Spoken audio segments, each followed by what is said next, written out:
Hello friends, मैं ममता चौबे आज आप लोग के लिए एक लोकगीत लेके आई हूँ। प्लीज़ सुने। अच्छा लगे तो लाइक सब्सक्राइब शेयर कमेंट जरूर कीजिएगा।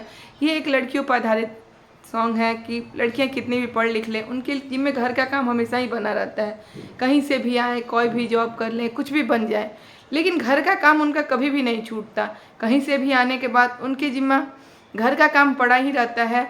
और ये लड़कियों पर आधारित सॉन्ग है कि लड़कियों पे कितना मतलब बर्डन है हर काम का। कुछ भी कर ले, लेकिन घर का काम तो उनका लगा ही हुआ है। बस इसी पर आधारित ये सॉन्ग है। अच्छा लगे तो इसको लिखा है सरोज कुमार ने और स्वर मैंने दिया है। तो प्लीज़ अच्छा लगे तो लाइक सब्सक्राइब शेयर कमेंट जरूर कीजिएगा।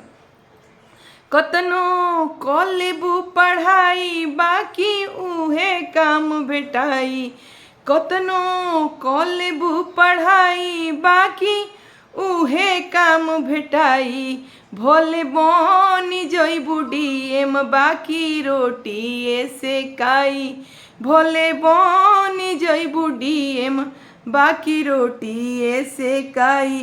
तोहरा जिंदगी में तनियो मनी सुख ना भेटाई, तोहरा जिंदगी में तनियो मनी सुख ना भेटाई।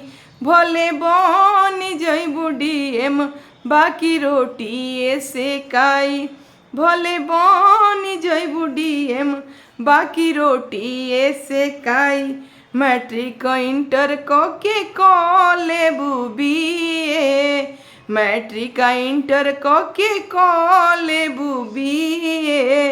लगबू सिलाई मशीन से कपड़ा तू सिए, मैट्रिक इंटर के कॉलेबू बीए। लगबू सिलाई मशीन से कपड़ा तू सिए। कतनो कॉलेबू पढ़ाई तब उहे काम भेटाई, कतनो कॉलेबू पढ़ाई तब उहे काम बेटाई। भोले बन जइबू डीएम बाकी रोटिया से काई, भोले बन जइबू डीएम बाकी रोटी से काई। बीएड के तू कॉलेबू बीकॉम बाकी बर्तन धोआई, बाकी बर्तन धोआई। भोले बन जइबू डीएम बाकी रोटी से काई, भोले बन जइबू डीएम बाकी रोटी से काई। भोले बन जइबू डीएम बाकी रोटी से काई।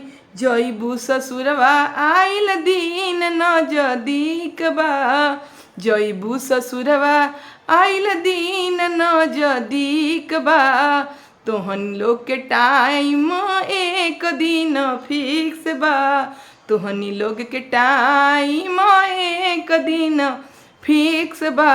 ममता सरोज करी है तोहनी लोग के अगुआई, ममता सरोज करी है तोहनी लोग के अगुआई।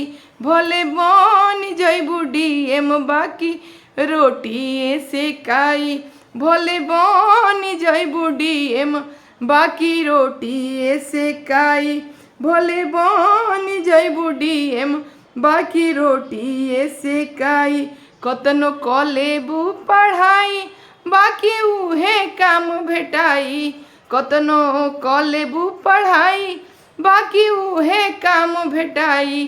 भोले बन जइबू डीएम बाकी रोटिया से काई, भोले बन जइबू डीएम बाकी रोटिया से काई।